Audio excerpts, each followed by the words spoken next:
Resort কি বন্ধ হয়ে গেল? এর দেখভালের পুরো দায়িত্ব আমার ঘাড়ে এসে গেল। আর মালিকের এইটুকু বুদ্ধি তো থাকাই দরকার না? এত বড় রিসর্ট একলা মানুষ কি করে পরিষ্কার রাখবে? এই সুইমিং পুলটা একেবারে নোংরায় ভরে গেছে। যতই পরিষ্কার করো না কেন, দুদিন অন্তর ঠিক নোংরা হয়ে যায়, প্রতি দুদিন অন্তর। আরে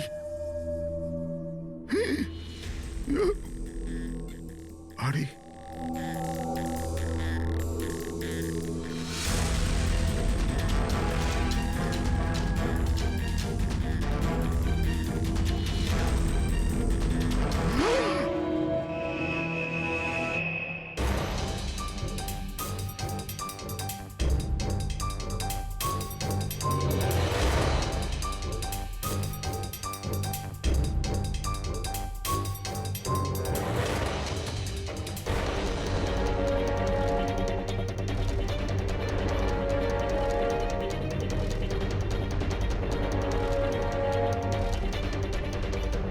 দেখো বাবলু, তুমি যদি কিছু না করে থাকো তাহলে ভয় পাওয়ার কোনো প্রয়োজন নেই। সিআইডি নির্দোষদের কখনো শাস্তি দেয় না, বুঝেছো? মনে হচ্ছে লাশ অনেকক্ষণ ধরে জলে আছে।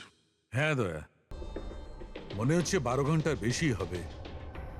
কোথাও কোনো আঘাতের চিহ্ন নেই বস, শুধু এখানে এই গলায় এখানে অদ্ভুত কিছু লেগে আছে।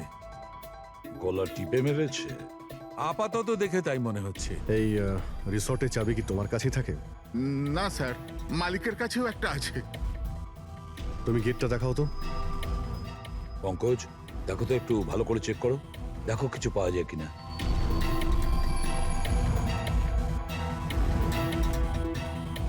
উল্টে দাও, উল্টে।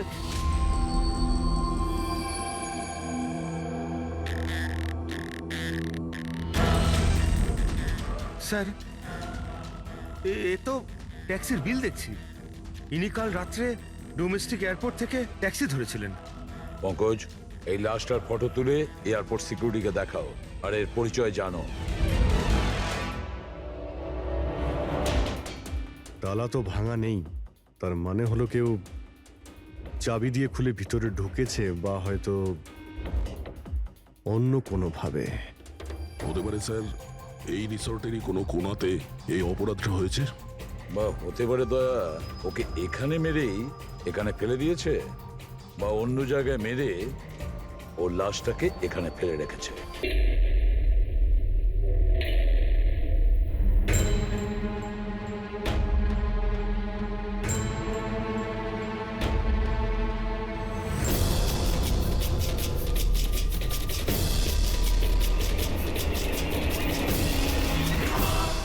কার্তিক বাবা, তোমার বোনের বিয়ের প্রস্তুতি চলছে, কোনো বিষয় কোনো ধরনের যেন খামতি না থাকে। আরে তুমি কোনো টেনশন নিও না, আমি আছি তো, করে নেব।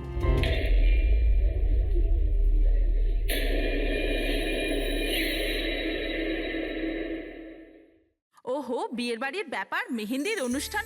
আরে দাদা কি করছেন, তাড়াতাড়ি করুন, অতিথিরা তো এক্ষুনি চলে আসবে। আন্টি, তুমি কেন এত টেনশন নিচ্ছ?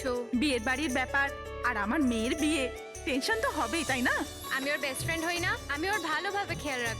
তুই তাড়াতাড়ি যা, ওর তোকে দরকার হতে পারে। আরে দাদা, ওটা ওখানে নয়, এখানে রাখুন। হ্যাঁ,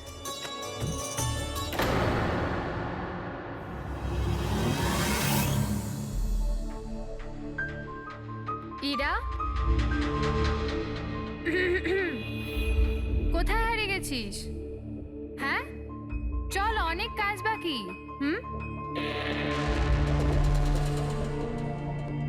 আমি এখনো বলছি যে দেরি বেশি হয়নি, চলো তাড়াতাড়ি যাই এখান থেকে। আরে আমাদের ছেলের ইরার থেকেও ভালো মেয়ে পাওয়া যাবে। আরে কি সেই একই কথা বলে যাচ্ছ? তোমার যদি জানা না থাকে জেনে ও বুঝে নাও, আমার ছেলে ইরাকে খুব ভালোবাসে এবং ওকেই বিয়ে করবে ঠিক করেছে। হ্যাঁ হ্যাঁ কার্তিক, এক্ষুনি আসছি আমি। অমৃতা, কি হয়েছে? তোর ভাই ফোন করেছে, কিছু কাজ আছে, এক্ষুনি আসছি। আর শোন, আজ মেহেন্দি তোর মুখে না একটু স্মাইল রাখ।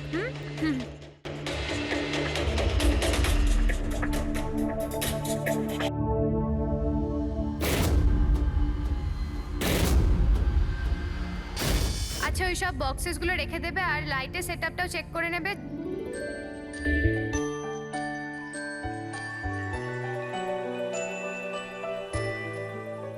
কি ব্যাপার? হ্যাঁ, খুব সুন্দর লাগছে আজকে। এরকম নয় তো যে বর এসে তোমাকেই না চেয়ে বসে। Very funny Lalit.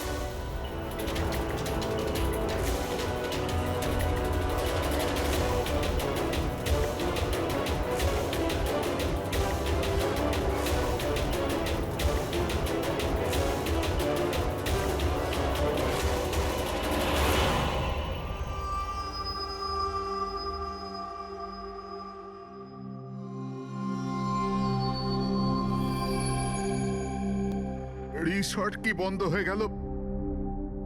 এর দেখভালের পুরো দায়িত্ব আমার ঘাড়ে এসে গেল। আর মালিকের এইটুকু বুদ্ধি তো থাকাই দরকার না? এত বড় রিসর্ট একলা মানুষ কি করে পরিষ্কার রাখবে? এই সুইমিং পুলটা একেবারে নোংরায় ভরে গেছে। যতই পরিষ্কার করো না কেন, দুদিন অন্তর ঠিক নোংরা হয়ে যায়, প্রতি দুদিন অন্তর। আরে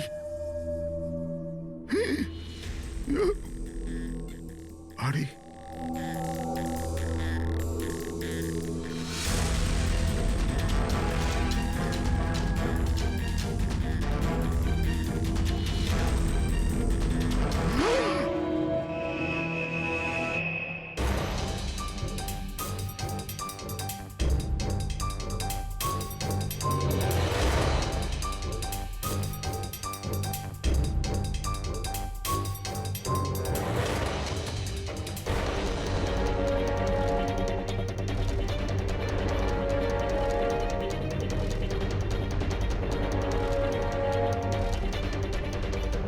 দেখো বাবলু, তুমি যদি কিছু না করে থাকো তাহলে ভয় পাওয়ার কোনো প্রয়োজন নেই। সিআইডি নির্দোষদের কখনো শাস্তি দেয় না, বুঝেছো? মনে হচ্ছে লাশ অনেকক্ষণ ধরে জলে আছে। হ্যাঁ দয়া, মনে হচ্ছে 12 ঘন্টার বেশি হবে। কোথাও কোনো আঘাতের চিহ্ন নেই বস, শুধু এখানে এই গলায় এখানে অদ্ভুত কিছু লেগে আছে। গলা টিপে মেরেছে? আপাতত দেখে তাই মনে হচ্ছে। এই রিসর্টের চাবি কি তোমার কাছেই থাকে? না স্যার, মালিকের কাছেও একটা আছে। তুমি গেটটা দেখাও তো। পঙ্কজ, দেখো তো একটু ভালো করে চেক করো, দেখো কিছু পাওয়া যায় কিনা।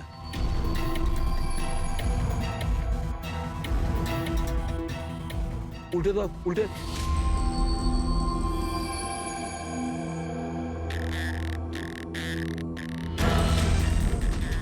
স্যার, এ তো ট্যাক্সির বিল দেখছি। ইনি কাল রাত্রে ডোমেস্টিক এয়ারপোর্ট থেকে ট্যাক্সি ধরেছিলেন। পঙ্কজ, এই লাশটার ফটো তুলে এয়ারপোর্ট সিকিউরিটিকে দেখাও, আর এর পরিচয় জানো।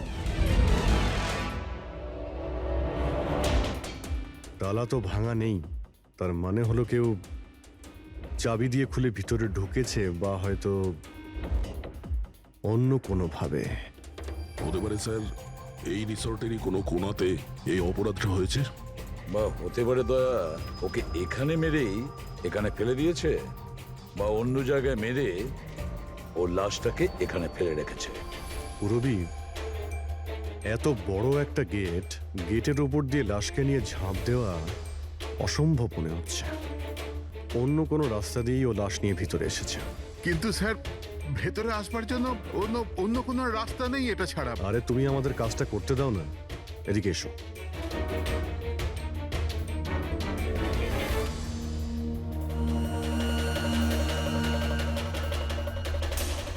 এই দেখো পুরবী, এখানে দেওয়াল ভাঙা রয়েছে, নিশ্চয়ই এখান দিয়ে এসেছিল এই খুনি। তাহলে তো স্যার এখান থেকে কোনো সূত্র পাওয়া যেতে পারে।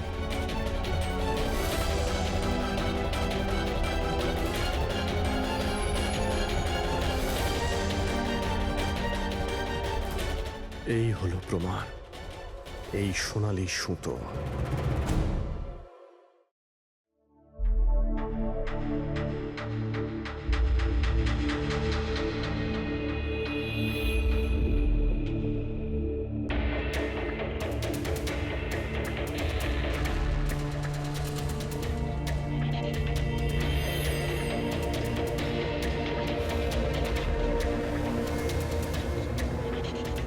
আশ্চর্য ব্যাপার, একটা অদ্ভুত জিনিস লেগে আছে এর গলার উপরে।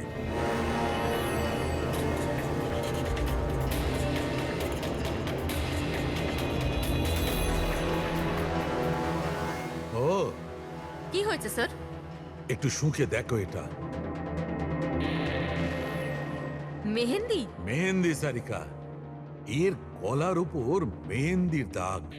সারিকা, এর মৃত্যু হয়েছে গলা টেপার কারণে। গলায় আছে মেহেন্দির চিহ্ন। তার মানে যে এর গলাটা টিপে ধরেছিল ওর হাতে মেহেন্দি লাগানো ছিল।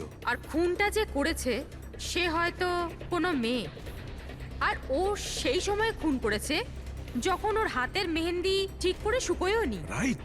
আজকাল এমনিতেও বিয়ের সিজন চলছে, হয়তো কোনো ফেস্টিভ্যাল, ফাংশন বা বিয়ে বাড়িতে গিয়েছিল। রাইট। এই জন্য অভিজিৎ ওখান থেকে সোনালী সুতো পেয়েছিল। হয়তো কোনো দামি ড্রেসে যেটা পরেও পার্টিতে যাচ্ছিল। তার মানে হচ্ছে এই সোনালী সুতো আর গলায় লেগে থাকে এই মেহেন্দি আমাদের খুনি পর্যন্ত পৌঁছে দেবে।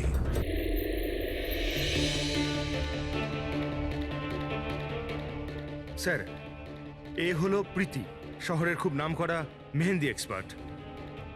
দেখো মা, আমি চাই যে তুমি লাশটাকে দেখো, আর এর গলায় যে মেহেন্দি লেগে আছে, যার দাগটা আমরা দেখতে পাচ্ছি, সেটার ব্যাপারে আমাদের ইনফরমেশন দাও। ডোন্ট ওয়ারি, ভয় পাবার কিচ্ছু নেই, আমরা সবাই এখানে আছি। ম্যাডাম, একজন খুনি বাইরে ঘুরে বেড়াচ্ছে, আপনি একটু সাহস করুন প্লিজ। আসুন। আমার মনে হচ্ছে কোনো মেহেন্দি পরা হাত এর গলাটা টিপেছিল। ভালো করে দেখুন একটু। আর কিছু মেহেন্দি ভিকটিমের চুলেও লেগে রয়েছে, মাথার পেছন দিকে। মেহেন্দির টেক্সচার খারাপ হয়ে গেছে, কিন্তু এটা মনে হচ্ছে যে এই মেহেন্দিটা হাত দিয়ে লাগানো হয়েছে।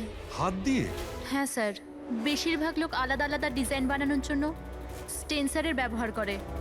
এই ডিজাইন স্টেনসিলে নয়, হাত দিয়ে করা হয়েছে। হ্যাঁ স্যার। আচ্ছা, আপনি প্লিজ 1 মিনিট এদিকে আসবেন।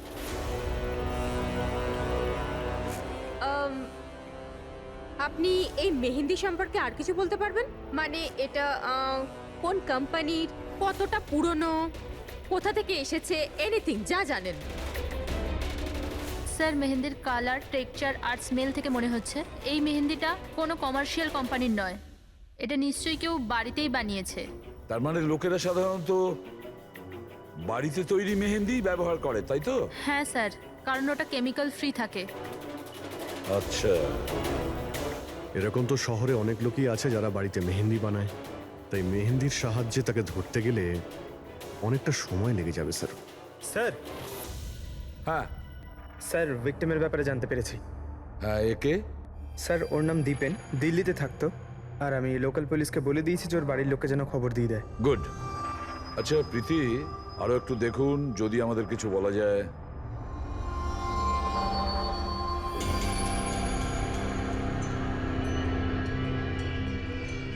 এক মিনিট স্যার। স্যার, মেহেন্দির ডিজাইন থেকে আর একটা কথা বোঝা যাচ্ছে। সেটা কি? স্যার, ওই মেয়েটার ব্যাপারে, যার মেহেন্দি এর ঘাড়ে লেগেছে। ওই মেয়েটার বিয়ে এমন একটা ছেলের সাথে হচ্ছিল যার নাম আর দিয়ে শুরু হয়। আর লেটার দিয়ে শুরু? সেটা কিভাবে জানা গেল? বেশিরভাগ নতুন বউ যখন মেহেন্দি লাগায় তো নিজের স্বামীর ইনিশিয়াল লেটার হাতে লেখায়। তো স্যার, এটা সেই ইনিশিয়াল লেটার। হ্যাঁ বস, উল্টো আর লেখা আছে। আর তাহলে আমাদের খোঁজ নিতে হবে এই সপ্তাহে এই শহরে কটা বিয়ে হয়েছে আর কটা বিয়ে হতে চলেছে যেখানে পাত্রের নাম আর দিয়ে শুরু।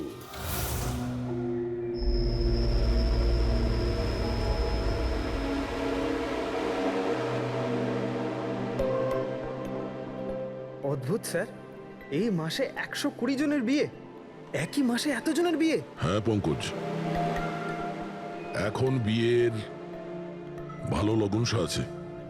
যদি তুমি বিয়ে করো তো সময়টা একদম ঠিক। আরে বিয়ে আর কি করে করবো স্যার? কি হলো, কজন পাত্রের নাম পেলে? হ্যাঁ স্যার, সব মিলিয়ে 12 জন আছে যেখানে পাত্রের নাম আর দিয়ে শুরু হয়। আচ্ছা। হ্যালো। হ্যাঁ হ্যাঁ হ্যাঁ হ্যাঁ স্যার, এর গাড়ি তো দেখছি একটা শব্দেই আটকে আছে। হ্যাঁ হ্যাঁ হ্যাঁ হ্যাঁ হ্যাঁ, ওকে ওকে, থ্যাংক ইউ। স্যার, হ্যাঁ পঙ্কজ, দিল্লি থেকে অফিসার ফোন করেছিলেন। উনি বলছিলেন যে দীপেনের বাড়িতে গিয়েছিলেন কিন্তু কেউ ছিল না, আর প্রতিবেশীকে জিজ্ঞেস করে জানতে পেরেছেন ওর একটা বোনও আছে। শালিনীর নাম্বার দিয়েছেন উনি? হ্যাঁ স্যার, পাঠিয়েছেন। আর উনি বলছিলেন যে দীপেন মাত্র 4 মাস আগেই ওখানে শিফট হয়েছে। একটা মেয়ের সঙ্গে ব্রেকআপ করে আর অন্য কারোর সঙ্গে বিয়ে করে নেয়। এই জন্য শালিনীর সঙ্গে ওর ঝগড়া হয় আর সেই জন্য এখানে চলে আসে। কি নাম বললে ওই মেয়েটির যে দীপেনকে মনে আঘাত দিয়েছে? ইরা। ইরা? স্যার হতে পারে কালকে রাত্রে দীপেন ইরার বিয়ে পণ্ড করতে এসেছিল এখানে, আর ইরা ওকেই মেরে দিয়েছে। আচ্ছা, এই ওয়েডিং কার্ডসে ইরা নামের কোনো মেয়ের কার্ড আছে?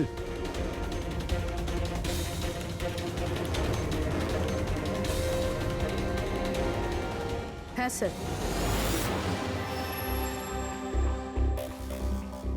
ইরা ওয়েটস রোহিত, এই দেখুন। এই দেখো, ইরা ওয়েটস রোহিত, আর ওদের বিয়ে আজকেই। একটু ওই বিয়ে বাড়িতে গিয়ে দেখো কনের গায়ে মেহেন্দি কতটা রাঙিয়েছে। আপনারা সিআইডি থেকে এসেছেন তো যা খুশি তাই করবেন। আইনের নামে কারুর বিয়ে আটকাবার অধিকার কে দিয়েছে আপনাদের? না না, আমরা এখানে কারো বিয়ে থামাতে আসিনি। আমরা এখানে এসেছি তদন্ত করার জন্য।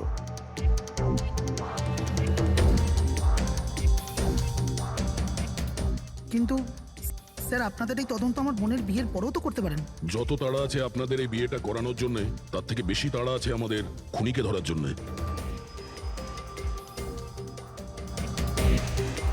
একে চেনেন আপনারা?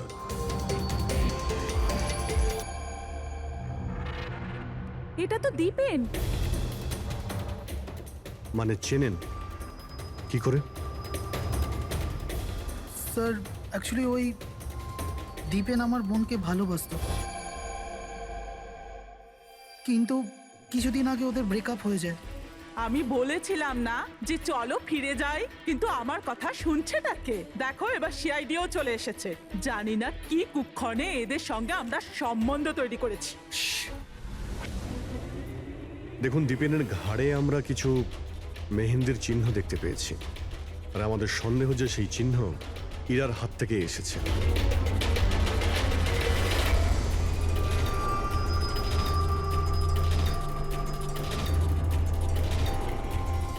পুরবি, একবার দেখে নাও তো। ইরা, একবার একটু ওঠো তো। ম্যাডাম, কি করছেন আপনি? এখনো তোমার বউ নয়, ও এখন একজন সাসপেক্ট। আমাদের সন্দেহের তালিকায় আছে।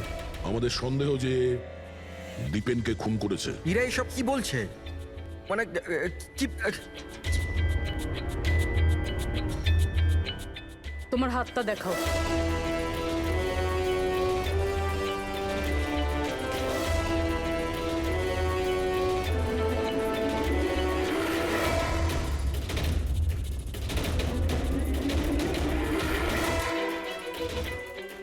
স্যার, এর মেহেন্দি তো একদম ঠিক আছে। আরে তাহলে দীপেনের গলায় যে মেহেন্দির দাগ ছিল সেটা কার হাতের ছিল? পুরবি, তুমি ওর ঘুমটাটা একবার তোলো। স্যার,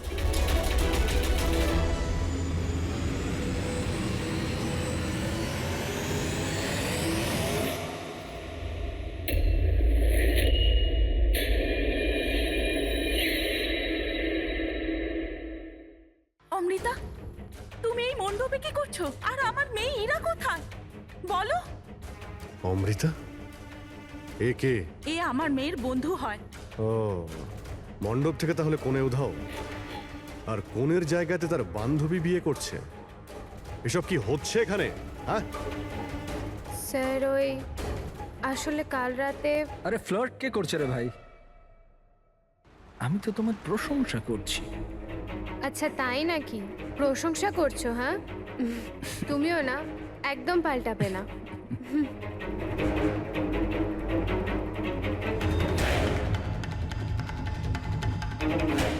এই লোকটা কি জ্বালা। অমৃতা, অমৃতা শোনো। কার্তিক, কি হলো? ওই আমি এক্ষুনি দীপেনকে দেখলাম, ও ইরাকে টেনে নিয়ে যাচ্ছিল। দীপেন? হ্যাঁ। ওর এত সাহস কোথায়? ও ওইদিকে। চলো।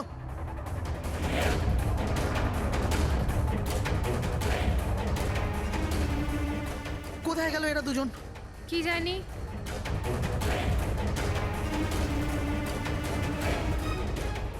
এটা তো ইরার ফোন। পাওয়া যায়নি ওকে?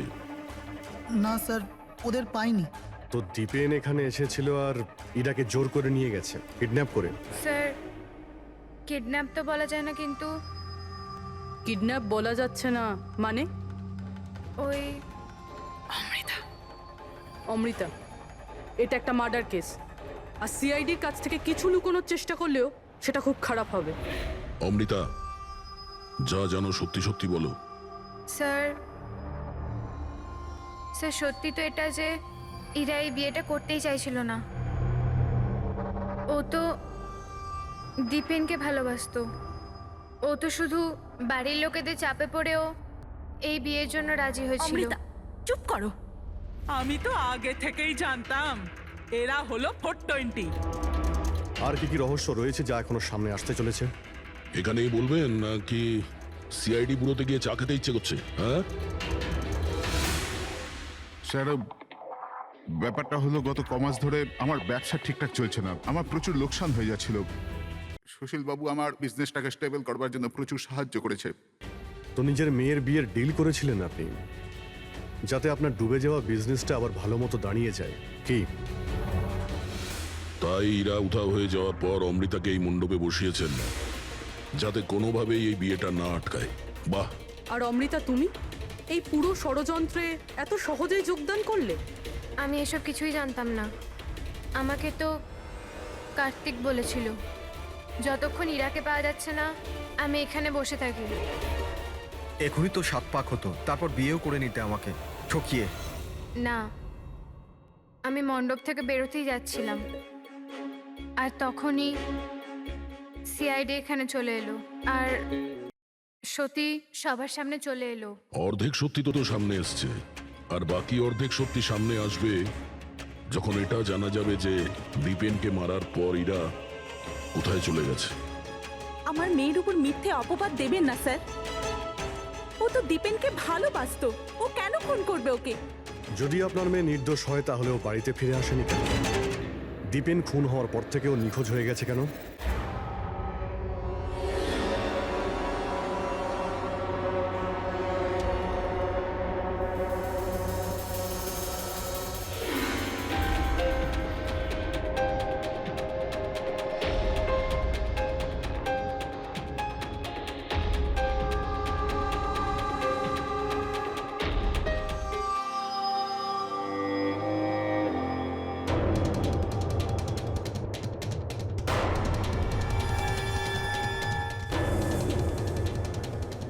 তালা?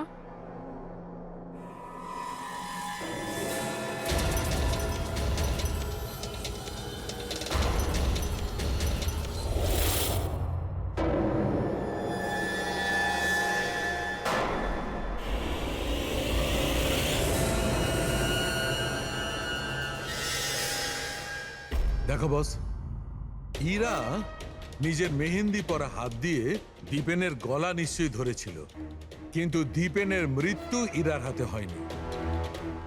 দীপেনের মৃত্যু হয়েছে কি করে? এর গলার উপর এই যে মেহেন্দির চিহ্ন আছে, যখন পরিষ্কার করলাম তখন দেখলাম আর একটা দাগ আছে। এই দেখো, এইটা। আর এই চিহ্নটা হচ্ছে কোনো দড়ির, যার কারণে দীপেনের মৃত্যু হয়েছে। তার মানে দীপেনের মৃত্যু গলায় দড়ি দিয়ে টানার কারণে হয়েছে। কিন্তু যদি ইরা খুন না করে তাহলে ইরা কোথায়? আচ্ছা, এমনটা নয় তো যে ওকেও কোনো ক্ষতি করা হয়েছে? স্যার, একটা কথা কিছুতেই মাথায় ঢুকছে না। যদি ইরা এই খুনটা না করে থাকে তাহলে করলো কে? এই খুন হয়তো ইরার বাড়ির লোকেদের মধ্যেই কেউ করেছে। আর তাছাড়া দীপেনের উপস্থিতি ওরা পছন্দ করেনি। হতে পারে দীপেনের কারণে বিয়েতে কোনো বাধা আসবে, সেই জন্য দীপেনকে খুন করে দিয়েছে। স্যার, ইরার ফোন থেকে জানা গেছে যে ওর নিখোঁজ হওয়ার 3 ঘন্টা আগে দীপেনের বোন শালিনীর ফোন আসে। ও দিল্লি থেকে বম্বে চলে তো আসে, কিন্তু ফোন তুলছে না। শালিনীর ফোন ট্র্যাক করো, দেখা তো যাক ও এখন কোথায় আছে। আর বাকি রইল ওই সোনালি সুতো, কার হতে পারে?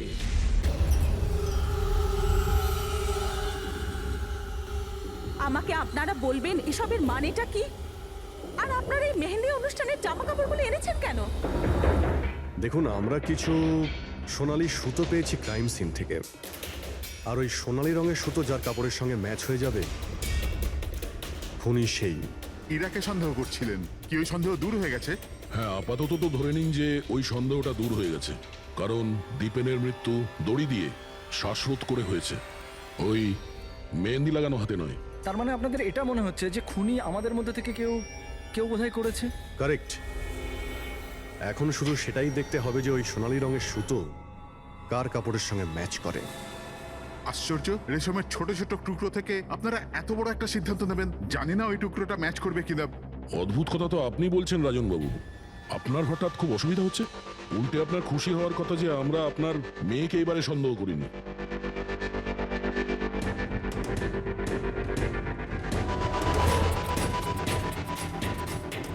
স্যার, এই সোনালি সুতোটা রাজেনের পাঞ্জাবির সাথে ম্যাচ করে। স্যার এই দেখুন, সুতোটা এইখান থেকে ছিঁড়েছে।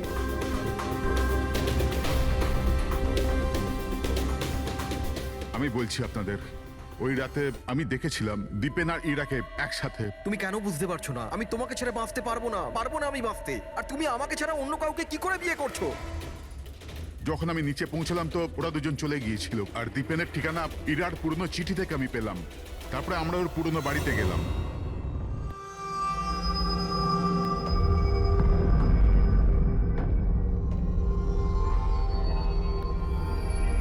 এ কি, দীপেন এখানে? ইরা, ইরা, ইরা, ইরা, ইরা, ইরা মা।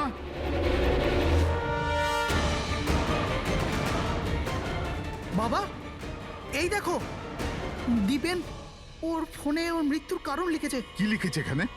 ইরা কে ছাড়া না আমার জীবনের কোনো মানে আছে না লক্ষ্য। এরা আমার যদি না হয় কারোর হবে না। বিদায়। ও যদি আমার না হয় তাহলে কারোরই হবে না। আচ্ছা, এমনটা নয় তো যে দীপেন মারা যাওয়ার আগে ইরাকে কোনো ক্ষতি করে দিয়েছে?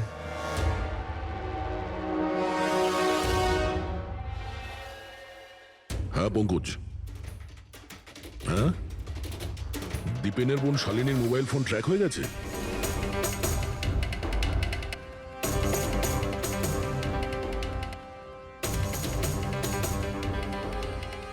শালিনীর মোবাইল ফোনের নেটওয়ার্ক অনুযায়ী ও তো সকালেই এসে গেছে এখানে। হ্যাঁ, কিন্তু আমাদের ফোন তুলছে না কেন?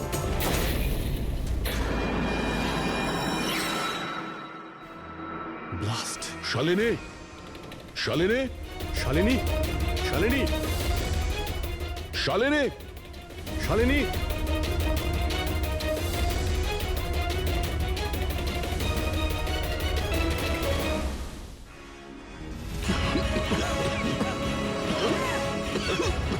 শালিনী, শালিনী,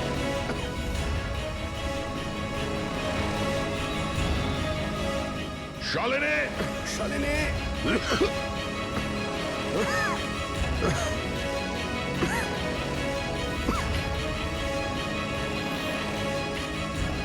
অভিজিৎ,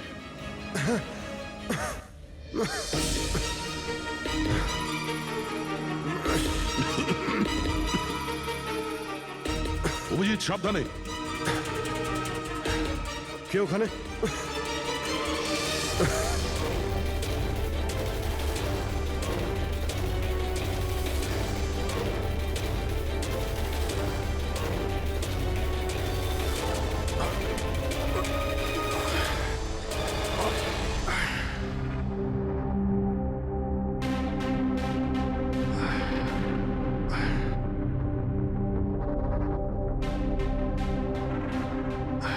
হ্যাঁ অভিজিৎ, দয়া, এবার চোখ ঠিক আছে? হ্যাঁ স্যার, ঠিক আছে। এটা তো ভালো হয়েছে স্যার আমরা ওই বিষাক্ত গ্যাসে বেশিক্ষণ থাকিনি, কিন্তু স্যার শালিনী আর ইরার অবস্থা খুব একটা ভালো নয়, ডক্টর ওদের দেখছে। কোন বিষাক্ত গ্যাস ছিল ওখানে? স্যার সেটা তো জানি না, কিন্তু আমার মনে হচ্ছে টাইম স্মোক বোম ছিল ওখানে। এই দীপেন স্যার পুরো প্ল্যান করে রেখেছিল। আত্মহত্যার পরে ও ইরাকেও রাস্তা থেকে সরাতে চেয়েছিল। হ্যাঁ স্যার, ও তো সুইসাইড নোটে লিখেও ছিল যে ইরা যদি ওর না হয় কারোর হবে না। স্যার। হ্যাঁ ডক্টর, ইরা কেমন আছে? স্যার ও এখন আউট অফ ডেঞ্জার, কিন্তু ওর এখনো জ্ঞান ফেরেনি। আচ্ছা, আর Shalini? I am sorry sir, আমরা ওকে বাঁচাতে পারিনি।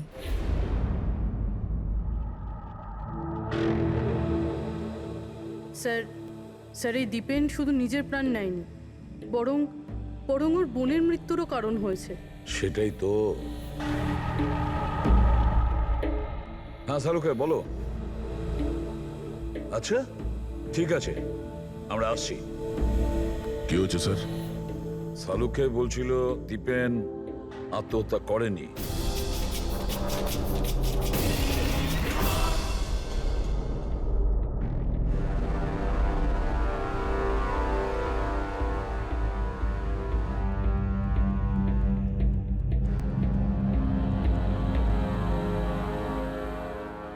আরে বলে ফেলো না শালুকে, একবার ফাইনালি বলে দাও, দীপেন আত্মহত্যা করেছে নাকি ওকে খুন করা হয়েছে? বস আমি জানি যে তোমরা খুবই বিরক্ত হচ্ছ, তোমাদের মনে হচ্ছে শালুকে কোনো কথাই বলছে না। কখনো বলছে ইরা দীপেনকে হত্যা করেছে, কখনো বলছে যে দীপেনের হত্যা ইরা করেইনি, কখনো বলছে দীপেন আত্মহত্যা করেছে, কখন বলছে দীপেন আত্মহত্যা করেনি। কিন্তু আমি কি করব ভাই, এই কেসটার সূত্র খুব অল্প অল্প করে আসছে। আরে স্যার যে প্রমাণ পেয়েছেন সেটা নিয়ে কিছু বলুন না। দেখো বস, যখন কোনো মানুষকে ফাঁসির দড়িতে ঝোলানো হয় আর যখন দড়িটায় টান পড়ে তখন ওর শ্বাস বন্ধ হতে থাকে, আর তখন সে শ্বাস নেওয়ার জন্য ছটফট করে, তার ঘাড়টা নড়তে থাকে, আর ঘাড় নড়ার কারণে ফাঁসটা চেপে বসে, আর ওর ঘাড়ের ঠিক পেছন দিকে ওই ফাঁসির দড়ির গিঁটের চিহ্নটা দেখা যায়।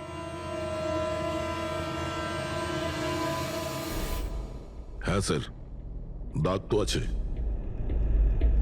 আর স্যার এর ঘাটটা এইভাবে হেলে রয়েছে কেন? এটা কিসের জন্য? হ্যাঁ, এর ঘাটটা হেলে আছে কারণ এ আগেই মারা গেছে।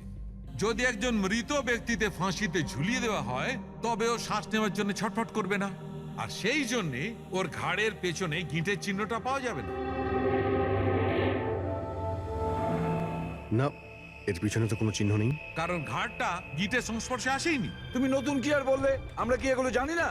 দেখো শালুকে, তুমি শুধু এটা বলো, দীপেনের ঘাড়ের পিছনে ফাঁসির দড়ির গিঁট আছে, হ্যাঁ কিংবা না? দীপেনের ঘাড়ের পেছনে দড়ির গিঁটের চিহ্ন নেই। এসো আমি দেখাচ্ছি। এই দেখো বস, দীপেনের ঘাড়ের ওপর কোনো চিহ্ন নেই। ও, তার মানে খুনি আমাদের ভুল বোঝাচ্ছিল, আগে থেকেই মরে যাওয়া লোককে ঝুলিয়ে দিয়েছে যাতে মনে হয় আমাদের সুইসাইড করেছে। অনেক লম্বা প্ল্যানিং করেছিল। এমন কেউ রয়েছে যে দীপেন আর ইরা দুজনকেই মারতে চেয়েছিল। আর ওই সুইসাইড নোট, সেটাও খুনি লিখেছে। হ্যাঁ স্যার, দীপেনের সুইসাইড নোট দীপেন নিজে লেখেনি। আমি এই মেসেজের অ্যানালাইসিস করিয়েছি একজন লিঙ্গুইস্টিক এক্সপার্টকে দিয়ে। ডক্টর সারিকা, এই লিঙ্গুইস্টিক এক্সপার্ট কি হয়? স্টাইলোমেট্রি নামের একটা শিল্প হয়। যেমন ধরুন, যেমন প্রত্যেক মানুষের আঙ্গুলের ছাপ আলাদা আলাদা হয়, ঠিক তেমনই তার হাতের লেখা স্টাইল, তার ধরন আলাদা আলাদা হয়। প্রত্যেকটা মানুষের লেখার ধরন আলাদা। কেউ অক্ষরগুলোকে একটু ছোট ছোট লেখে, কেউ অক্ষরগুলো বড় বড় লেখে, মাঝখানে অনেকটা ফাঁকা থাকে, কেউ একদম সোজা লাইনে লেখে, কেউ এবড়ো খেবড়ো লেখে। কিছু লোক প্রত্যেকটা অক্ষরের পরে কমা দেয়, যেমন ফ্রেডি দিয়ে থাকে। সবার লেখার ধরন আলাদা আলাদা। এক্সপার্ট এগুলোও বলতে পারেন? শুধু এটুকুই নয়, এক্সপার্ট এটাও বলতে পারে যে টাইপ করেছে সে নারী না পুরুষ। তাহলে সারিকা, ওই সুইসাইড নোট দীপেন লিখেছে কি না? না স্যার, আমি দীপেন আর ইরা দুজনের ফোনসে চেক করেছি, তো আমি একজনের সম্পর্কে জানতে পেরেছি যার লেখার ধরন এক্স্যাক্টলি সুইসাইড নোটের সঙ্গে ম্যাচ করছে। এই যে সেই মেসেজ, এই মেসেজেও সুইসাইড নোটের মতো প্রত্যেকটা সেন্টেন্সের মাঝে 3টে ডট আছে। প্রত্যেকটা সেন্টেন্স শর্ট আর ক্রিস্প। আর প্রত্যেকটা মেসেজ হয় গুড বাই না হলে বিদায় লিখে শেষ করা হয়েছে। যেভাবে ওই সুইসাইড মেসেজে বিদায় লেখা হয়েছিল, এখানে গুড বাই লেখা হয়েছে। আচ্ছা, তার মানে হলো আমরা সেই খুনিকে খুঁজে পেয়েছি।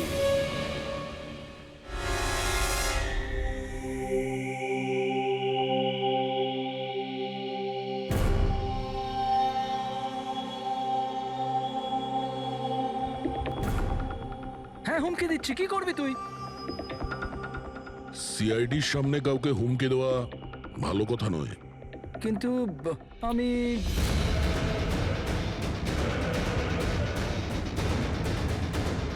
এই দাঁড়া! আরে আরে আরে ললিত বাবু কোথায় পালাচ্ছেন? এটা তো বলে যান যে দীপেনকে খুন করতে গেলেন কেন? এটা এটা আপনি কি বলছেন? আমি আমি কাউকে মারিনি। আচ্ছা, সত্যি কথা বলবি নাকি? বলবি নাকি মাথাটা ঢুকে দেবো নিচে? আমি মেরেছি। প্লিজ প্লিজ আমাকে নিচে নামো, আমাকে নিচে নামো। চল, এক তো তুই দীপেনকে খুন করেছিস, আর তার উপরে এটা দেখাতে চেয়েছিস যে ও সুইসাইড করেছে। হ্যাঁ, ইনফ্যাক্ট আমি ওর সুইসাইড নোটটা লিখেছিলাম। কিন্তু কিন্তু কি? কিন্তু এগুলো আমি আমার নিজের জন্য করিনি, অন্য কারোর বলাতে করেছিলাম। কার কথায়? ডাক্তারবাবু, আমার মেয়ের জ্ঞান কখন ফিরবে? ভয় পাওয়ার কিছু নেই, খুব তাড়াতাড়ি জ্ঞান ফিরে যাবে।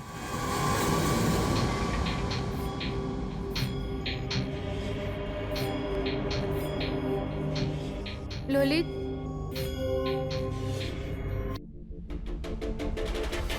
তোমার হাতে হাত করা কেন লাগানো আছে?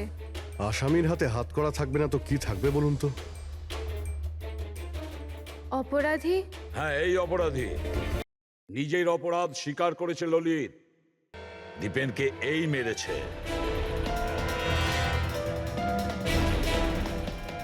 ললিত, এনারা সবাই কি বলছেন? আর তুমি কেন করলে এইসব? দেখলেন স্যার, অবাক হওয়ার কি সুন্দর অ্যাক্টিং করছে এরা। যেখানে সত্যি এটাই যে ললিতকে খুন করতে বলার আসল অপরাধী এখানে এই রুমে উপস্থিত আছে। হ্যাঁ, এটা আপনি কি বলছেন? এখানে আমার মেয়ে জীবন মৃত্যুর সঙ্গে লড়াই করছে, আর আপনি উল্টে আমাদেরই দোষী করছেন। না, এই জীবন আর মৃত্যুর মাঝখানে ঝুলছে না, এ সত্যি আর মিথ্যের মধ্যে ঝুলছে। ও জ্ঞান হারায়নি, সব ড্রামা করছে। কি?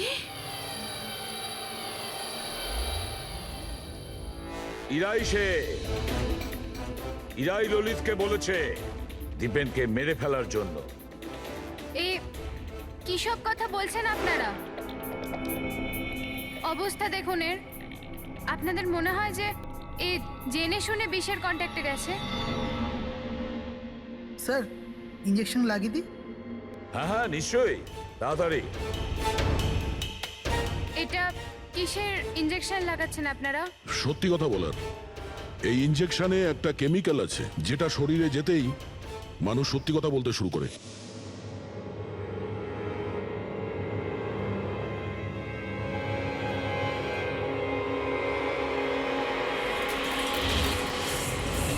না, শুনুন। ইরা, ইরা, আরে রে, কোথায় যাচ্ছ? দাঁড়াও। ইরা, থামো ইরা।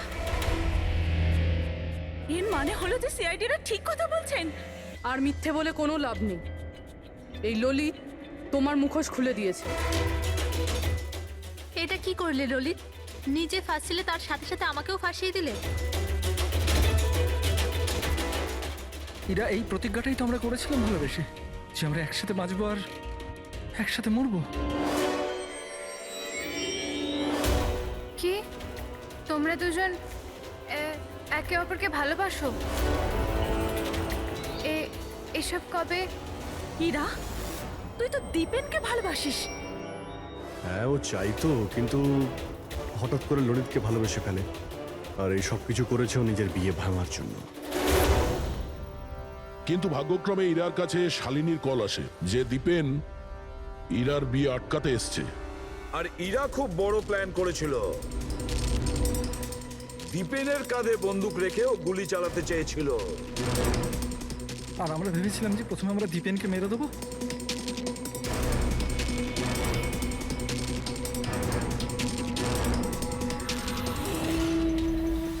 আর অনেক দূরে গিয়ে তোমরা ঘর বাঁধবে, কিন্তু ভুলে গিয়েছিলে তোমরা যে অন্যায়ের পথে কখনো সাফল্য আসে না, বুঝেছো?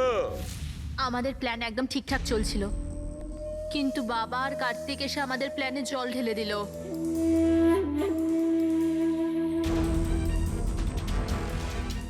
আর তারপর আমাদের একটা নতুন প্ল্যান বানাতে হলো। আর ওই নতুন প্ল্যানেও আমার মরার অ্যাঙ্গেলটা ছিলই। বোমের ব্যবস্থা হয়ে গেছে। তুমি বোম ঠিক করে চেক করেছো তো? হ্যাঁ হ্যাঁ, করে নিয়েছি। কিছুক্ষণের মধ্যে বোম ফেটে যাবে। আর লাশের বন্দোবস্ত করেছো? হ্যাঁ, অসুবিধা ছিল, কিন্তু কিছু টাকা দিয়ে ওই লাশটাও পেয়ে গেছি। ব্যাস, তাহলে হয়ে গেছে কাজ। আমি লাশকে আবার নিজের জামা কাপড় পরিয়ে দেবো, আর যখনই বোম ফাটবে তখন সবার মনে হবে যে দীপেনের সাথে সাথে আমিও মরে গেছি। আচ্ছা, আমি বোমটা চেক করে আসি। ওকে।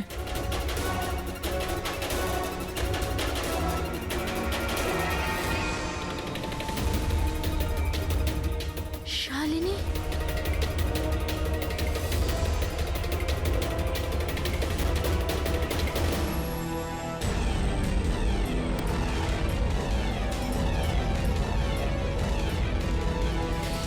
আর সেই কারণে তুমি শালিনীকে মেরে ফেলেছো। তো আর কি করতাম?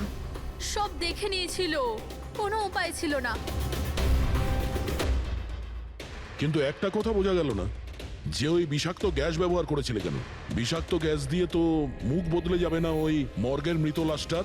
হ্যাঁ, তাহলে তুমি এটা কি করে ভাবলে যে আমরা ওটাকে তোমার লাশ ভাববো? আমরা বিষাক্ত গ্যাস ব্যবহার করতে চাইনি, আমরা ওই বাড়িটাকে বোম দিয়ে ওড়াতে চেয়েছিলাম। কিন্তু এই ললিত ভুল করে কি বোম নিয়ে এসেছিল যেটা ফাটলই না, ফুস হয়ে গেল। আর এর আগে আমরা আর একটা বোমের ব্যবস্থা করতাম, আপনাদের গাড়ি আসার আওয়াজ আমরা শুনতে পেলাম। তখন আমাদের প্ল্যানটা চেঞ্জ করতে হলো। আর ও আমাকে ওখানেই বেঁধে চলে গেল, যাতে সবার মনে হয় যে অপরাধ আমি করিনি, আমার সাথেই হয়েছে। আর তারপর আমি বাড়ির অন্য একটা দিকে গিয়ে লুকিয়ে পড়লাম, যেখানে কোনো গ্যাস ছিল না। আর তারপর আমি ওখান থেকে প্রাণ বাঁচিয়ে পালালাম। আমরা এটা চাইছিলাম যে আপনাদের যাতে মনে হয় এই সমস্ত কাজকর্ম দীপেন করেছে। ও নিজে তো আত্মহত্যা করে নিল, কিন্তু ইরাকে মারতে অসফল হয়েছিল। নিজেদের জীবনটাকে সুন্দর করবার জন্য একটা নয়, দুটো নয়, তিনটে প্ল্যান করেছিলে তোমরা। আর দুটো নিরীহ লোকের প্রাণও নিয়েছো তোমরা। এবার জেলের গড়াদের পেছনে পৌঁছতে পৌঁছতে প্ল্যান তৈরি করো ফাঁসি থেকে নিষ্কৃতি পাওয়ার জন্য।